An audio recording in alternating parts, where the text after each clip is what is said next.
जय शिव शंकर। बसा तो सही दिल में महाकाल की तस्वीर, छोड़ दे बुराइयां करना, खुद ही बदल जाएगी तेरी तकदीर।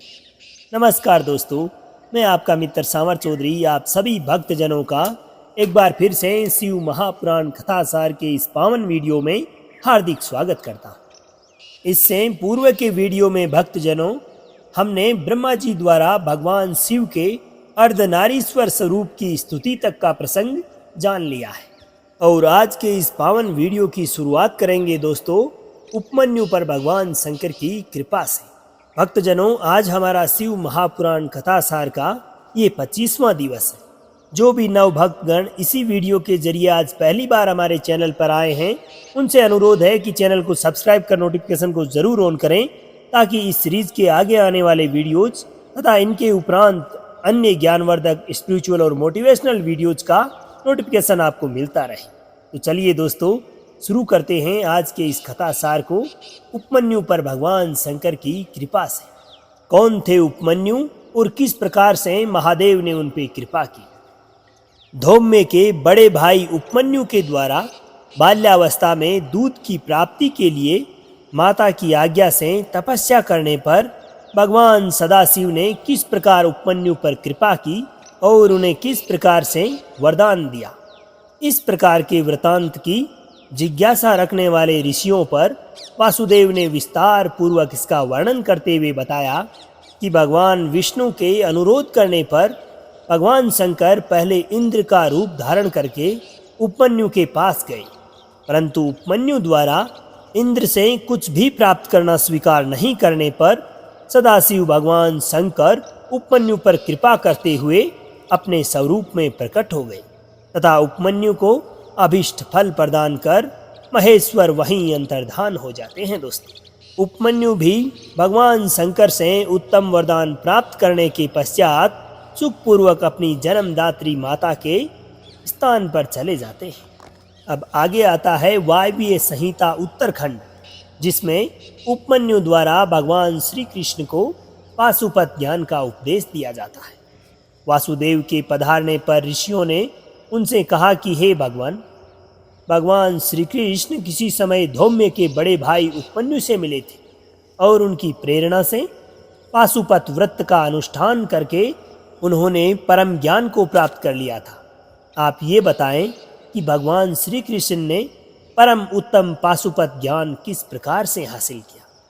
वायु देवता बोले कि हे महर्षियों, पुराने समय की बात है कि भगवान श्री कृष्ण ने महर्षि उपमन्यु को प्रणाम करके उनसे इस प्रकार कहा कि भगवान महादेव जी ने देवी पार्वती को जिस पाशुपत ज्ञान तथा अपनी जिस संपूर्ण विभूति का उपदेश दिया था, मैं उसी को सुनना चाहता हूँ। महादेव जी पशुपति कैसे हुए, पशु कौन कहलाते हैं, इस प्रकार के प्रश्न। अब भगवान श्री कृष्ण के इस प्रकार पूछे जाने पर उपमन्यु ने कहा कि देव की नंदन, ब्रह्मा जी से लेकर स्थावर पर्यंत जो भी संसार के चराचर प्राणी हैं, वे सब के सब भगवान सदाशिव के पशु ही कहलाते हैं और उनके पति अर्थात स्वामी होने के कारण देवेश्वर शिव को पशुपति कहा गया है। वे पशुपति अपने पशुओं को माया आदि पासों से बांधते हैं और भक्ति पूर्वक उनके द्वारा अपराधित होने पर वे स्वयं उन्हें उन पासों से मुक्त कर देते। यही है पशुपत ज्ञान। अब इसके पश्चात भक्तजनों जानिए भगवान शिव और माता शिवा की विभूतियों का वर्णन। भगवान श्री कृष्ण कहते हैं कि भगवान, मुझे ये जानने की भी इच्छा है कि परमेश्वरी शिवा और परमेश्वर शिव का यथार्थ स्वरूप क्या है। उन दोनों ने स्त्री और पुरुष रूप इस जगत को किस प्रकार व्याप्त कर रखा है। उपमन्यु बोले कि देवकी नंदन, साक्षात महादेवी पार्वती शक्ति है और महादेव जी शक्तिमान। ये जगत शिव और शिवा के शासन में है, इसलिए वे दोनों इसके ईश्वर या विश्वेश्वर कहे गए हैं। जैसे शिव है वैसे ही शिवा देवी है तथा जैसी शिवा देवी है वैसे ही भगवान शिव है। जिस तरह चंद्रमा और उनकी चांदनी में कोई अंतर नहीं होता, उसी प्रकार शिव और शिवा में कोई अंतर नहीं। शिव के बिना शक्ति नहीं रह सकती और ना ही शक्ति के बिना शिव। परमेश्वर शिव पुरुष हैं और परमेश्वरी शिवा प्रकृति। महेश्वर शिव रुद्र हैं और उनकी वल्लभा शिवा देवी रुद्राणी। विश्वेश्वर देव विष्णु हैं और उनकी प्रिया लक्ष्मी। जब सृष्टिकर्ता शिव ब्रह्मा कहलाते हैं तब उनकी प्रिया को ब्राह्मणी कहा जाता है। भगवान शंकर ही सारे संसार के पुरुष और महेश्वरी शिवा ही संपूर्ण स्त्रियों के रूप में व्याप्त है। अतः सभी स्त्री पुरुष उन्हीं की विभूतियां हैं। जैसे जलते हुए दीपक की शिखा समूचे घर को प्रकाशित करती रहती है, उसी प्रकार शिव पार्वती का ये तेज व्याप्त होकर संपूर्ण जगत को प्रकाशित करता है। ये दोनों शिवा और शिव स्वरूप हैं, सबका कल्याण करने वाले हैं। अतः सदा ही इन दोनों का पूजन, नमन एवं चिंतन करना चाहिए। श्री कृष्ण, आज मैंने तुम्हारे समक्ष अपनी बुद्धि के अनुसार परमेश्वर शिव और शिवा के यथार्थ स्वरूप का वर्णन किया है, परंतु यह नहीं मान लेना कि इन दोनों के यथार्थ रूप का पूर्णतः वर्णन हो चुका है। उपमन्यु कहते हैं कि यदुनंदन, यह चराचर जगत देवादि देव महादेव जी का ही तो स्वरूप है। अब आगे आती है भक्तजनों प्रणव की महिमा। शिव साक्षात परमात्मा है, वे नित्य परिपूर्ण है। दूसरों पर परम अनुग्रह ही उनके समस्त कर्मों का फल है। प्रणव उन प्रब्रह्म परमात्मा शिव का ही वाचक है। शिव के रुद्र आदि नामों में प्रणव ही सबसे उत्कृष्ट माना गया है। प्रणव वाच्य शंभु के चिंतन और जप से जो सिद्धि प्राप्त होती है वही परासिद्धि है। मांडूकोपनिषद में प्रणव की 4 मात्राएं बताई गई है: अकार, उकार, मकार और नाद। अकार को ऋग्वेद, उकार को यजुर्वेद, मकार को सामवेद और नाद को अथर्ववेद कहा गया है। अकार सृष्टिकर्ता ब्रह्मा है, उकार पालन करता श्री हरि है, मकार संहार करता रुद्र है और नाद परम पुरुष परमेश्वर है। वह निर्गुण एवं निष्कार्य शिव है। इस प्रकार प्रणव अपनी 3 मात्राओं के द्वारा ही 3 रूपों में इस संपूर्ण जगत का प्रतिपादन करके अपनी अर्धमात्रा नाद के द्वारा शिव स्वरूप का बोध कराता है। इनसे श्रेष्ठ दूसरा कुछ भी नहीं है। उन प्रणव रूप परम पुरुष परमेश्वर शिव से ही यह संपूर्ण जगत परिपूर्ण होता है। आगे आता है भक्तजनों शिव के प्रसाद से प्राणियों की मुक्ति तथा 5 प्रकार के शिव धर्मों का वर्णन। उपमन्यु आगे कहते हैं कि श्री कृष्ण जो अपने हृदय में शक्ति सहित भगवान शिव का दर्शन करते हैं उन्हीं को सनातन शांति प्राप्त होती है। जब शिव और शक्ति की कृपा होती है तब मुक्ति हाथ में आ जाती है। देवता, दानव, पशु पक्षी तथा कीड़े मकोड़े भी उनकी कृपा से मुक्त हो जाते हैं। परमात्मा शिव ने 5 प्रकार का शिव धर्म बताया है: तप, कर्म, जप, ध्यान और ज्ञान। लिंग पूजन आदि को कर्म कहते हैं। चांद्रायण आदि व्रत का नाम तप है। वाचिक, उपांशु तथा मानस 3 प्रकार की जो शिव मंत्र की आवर्ती है उसी को जप कहते हैं।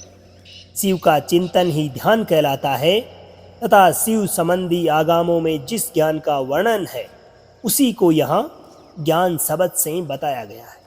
अतः कल्याणकामी पुरुषों को चाहिए कि वह परम कारण शिव में भक्ति को बढ़ाएं तथा विषयासक्ति का त्याग कर दें।